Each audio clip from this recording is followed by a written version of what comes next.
ചായക്കൊപ്പം മലയാളികളുടെ പ്രിയപ്പെട്ട പലഹാരമാണ് അരിമുറുക്ക്. കേരളത്തിൽ ഈ പലഹാരം ഉണ്ടാക്കാൻ ഒരു ഗ്രാമം തന്നെയുണ്ട്. അരിമുറുക്കിനെ ബ്രാൻഡാക്കിയ കരിപ്പോട് ഗ്രാമം. ഓണം എത്തിയതോടെ പ്രതിദിനം ലക്ഷക്കണക്കിന് രൂപയുടെ മുറുക്കാണ് ഇവിടുത്തെ 400ഓളം വീടുകളിൽ നിന്നും കേരളത്തിന്റെ പല ഭാഗത്തേക്ക് എത്തുന്നത്. പാലക്കാട് നഗരത്തിന് തൊട്ടടുത്തുള്ള മുരിക്കോട് ഗ്രാമത്തിലെ ഒരു വീട്ടിലെ മുറുക്ക് നിർമ്മാണം കാണാം.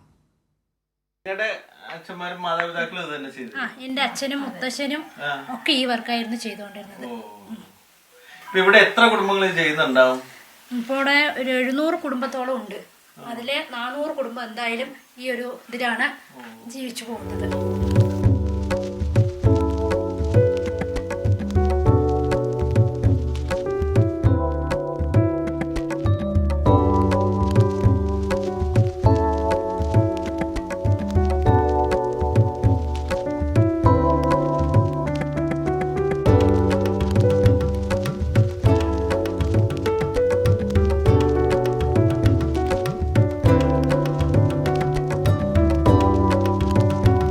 രണ്ട് തലമുറയ്ക്ക് മുമ്പ് തുടങ്ങിയതാണ് കരിപ്പോട് ഗ്രാമവും അരിമുറുക്കും കടലമുറുക്കും തമ്മിലുള്ള ബന്ധം.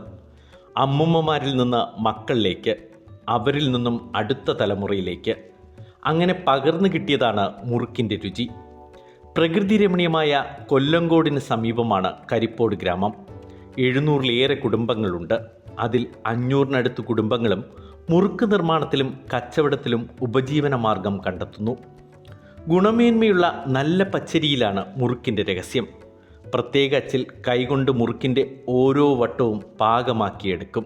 ഇവിടുത്തെ മുറുക്കിൻ്റെ പ്രത്യേകത പറഞ്ഞാൽ കരിപ്പോട് മുറുക്ക് പറഞ്ഞാൽ പാരമ്പര്യമായിട്ടുള്ള മുറുക്കാണ്. അത് നമ്മൾ പൂർവികമായിട്ട് ചെയ്തു വരുന്നതാണ്. അതിൻ്റെ പ്രത്യേകത പറഞ്ഞാൽ നല്ല ടേസ്റ്റും ഇതും അരി ഇത് വേറെ കൃത്രിമം ഒന്നും ചേരുന്നില്ല. അതുകൊണ്ടാണ് കരിപ്പോട് മുറുക്കിന് ഇത്ര പ്രത്യേകത.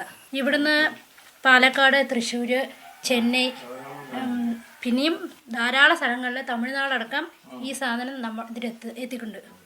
ഓണം അടുത്തതോടെ മുറുക്കിന് ആവശ്യക്കാരും വർദ്ധിച്ചിട്ടുണ്ട്.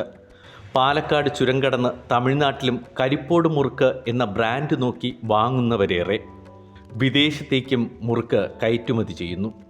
ദിനംപ്രതി എല്ലാ ജില്ലകളിലേക്കും ഇവിടുന്ന് മുറുക്കുമായി വാഹനങ്ങൾ സഞ്ചരിക്കുന്നുണ്ട്. കൈരളി ന്യൂസ്, പാലക്കാട്.